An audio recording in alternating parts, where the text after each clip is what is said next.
பிரைஸ்லர் கர்த்தருக்கு ஸ்தோத்திரம். இந்த நாளில் கூட மார்க்கு 10வது அதிகாரம் 46 52 வசனம் வரைக்கும் நம்ம வாசித்து பார்த்தோம் அப்படின்னா, அதில் பர்திமேயு என்கிற ஒரு குருடன் அவரை பற்றி நம்ம பார்க்குறோம். அவர் என்ன பண்ணுறாரு, வழி அருகே உட்கார்ந்து பிச்சை கேட்டுக்கொண்டிருந்தான் அப்படின்னு சொல்லி நம்ம வாசிக்கிறோம். இயேசு வராரு அப்படிங்கிற காரியத்தை அந்த குருடன் கேள்விப்படுறாரு. ஏன்னா அவருக்கு கண்ணு தெரியாது இல்லையா, கேள்விப்படுறாரு. ஆண்டவருடைய சத்தம், அவர் பேசுகிற சத்தம், அவர் செய்கிற அற்புதங்களை குறித்து ஜனங்கள் பேசுவது எல்லாவற்றையும் அந்த மனுஷன் என்ன பண்ணுறாரு, கேட்குறாரு. ஹல்லேலூயா. கேள்விப்பட்ட உடனே இயேசுவே எனக்கு இரக்கம் வைங்க, இறங்குங்க அப்படின்னு சொல்லி ரொம்ப சத்தமாக கூப்பிடுறாரு. ஆனால் அங்கே இருக்கிற ஜனங்கள் என்ன பண்ணுறாங்கன்னா அவனை அதட்டுறாங்க. ஆனால் அதட்டும் போது அந்த ஜனங்களுக்கு அவர் பயப்படலை. ஐயோ நம்மளை அதட்டுறாங்களேன்னு சொல்லி பயப்படலை. அவங்க கூப்பிடக்கூடாதுன்னு சொல்லி தடுக்கிறாங்களேன்னு சொல்லிட்டு அமைதியாக இல்லை. ஹல்லேலூயா. அவனும் முன்னிலும் அதிகமாக கூப்பிட்டான். கர்த்தருக்கு ஸ்தோத்திரம் உண்டாவதாக. என்ன பண்ணாரோ முன்னிலும் அதிகமாக கூப்பிடுறாரு அப்படின்னு சொல்லி நம்ம வேதத்தில் வாசிக்கிறோம். கூப்பிடுற வரைக்கும் கர்த்தர் காத்திருக்கிறார். அவருடைய சத்தத்தை கர்த்தர் என்ன பண்ணுறாரு, கேட்குறாரு. ஹல்லேலூயா.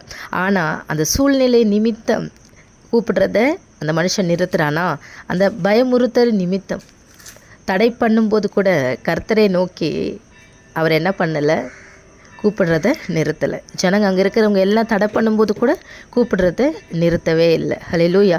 இன்றைக்கும் பாருங்களேன், நிறைய விஷயங்கள் தடைகள் நமக்கு உண்டு. ஜெபிக்கக்கூடாதபடிக்கு, ஆராதிக்கக்கூடாதபடிக்கு, ஆலயத்துக்கு செல்லக்கூடாதபடிக்கு எவ்வளவோ தடைகள் நம்ம வாழ்க்கையில் உண்டு.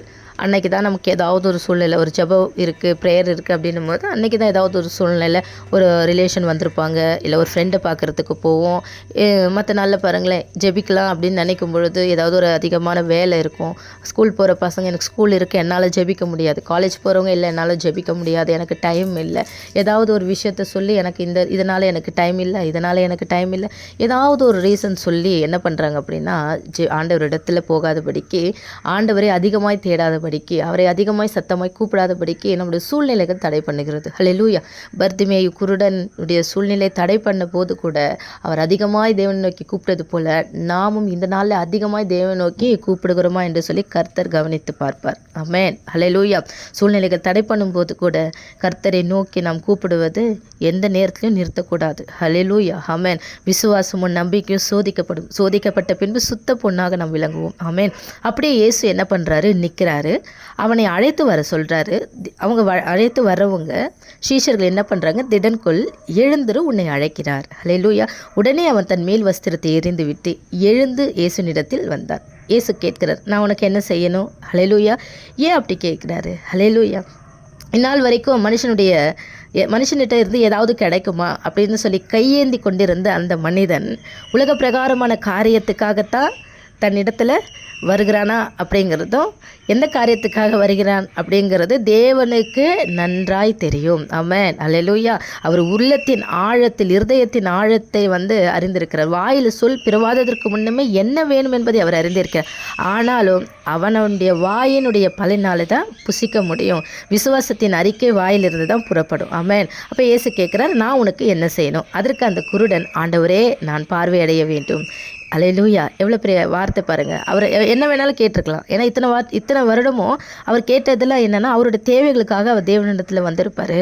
ஆனால் இந்த இடத்துல ஆண்டவரே, குருடனுக்கு ஆண்டவர் தான் இவர் அப்படிங்கிறது ஆனால் தெளிவு இருந்திருக்கு. அல்லேலூயா. அந்த குருடன், ஆண்டவரே நான் பார்வை அடைய வேண்டும், அவர் தான் ஆண்டவர்னு தெரியும், ஆனால் நான் பார்வை அடையணும். இயேசு அவனை பார்த்து அவனை நோக்கி, நீ போகலாம், உன் விசுவாசம். ஏன்னா நீ அதிகமாக என்னை சத்தமாக கூப்பிட்டல, தடை பண்ணும் போது கூட என்னை கூப்பிட்டல, உன் பிரச்சனைகள் மத்தியில் கூட என்னை கூப்பிட்டேன், பாடுகள் மத்தியில் கூட மற்றவர்கள் கூப்பிடாதுன்னு சொல்லும்போது கூட நீ கூப்பிட்டல, இந்த விசுவாசம் உன்னை ரட்சித்தது. உடனே அவன் பார்வையடைந்து வழியிலே இயேசுவுக்கு பின் சென்றான். ஆமென். ஹல்லேலூயா. ஹல்லேலூயா. ஆண்டவர் இயேசு தான் ஆண்டவர்னு நல்ல ஒரு நம்பிக்கை இருந்த பர்திமேயுவுக்கு, ஹல்லேலூயா, ஆனால் தேவனிடத்தில் நான் அவருக்கு பின் செல்லணும் அப்படிங்கிற அந்த உணர்வு இருந்திருக்கு. ஹல்லேலூயா.